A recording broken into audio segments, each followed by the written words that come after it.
buang dalam longkang depan masjid, nak masuk masjid, dia lalu ada titik sikit tu, lalu longkang besar.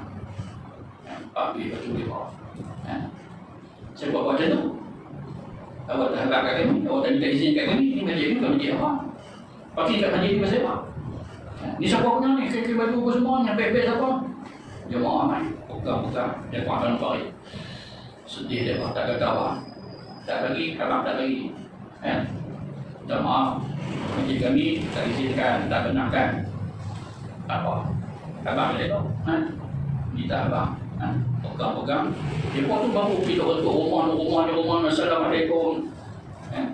Main kat masjid, ada program lagi lepas maghrib. Kempen dakwah kat rumah tu. Siapa sanggup buat macam tu?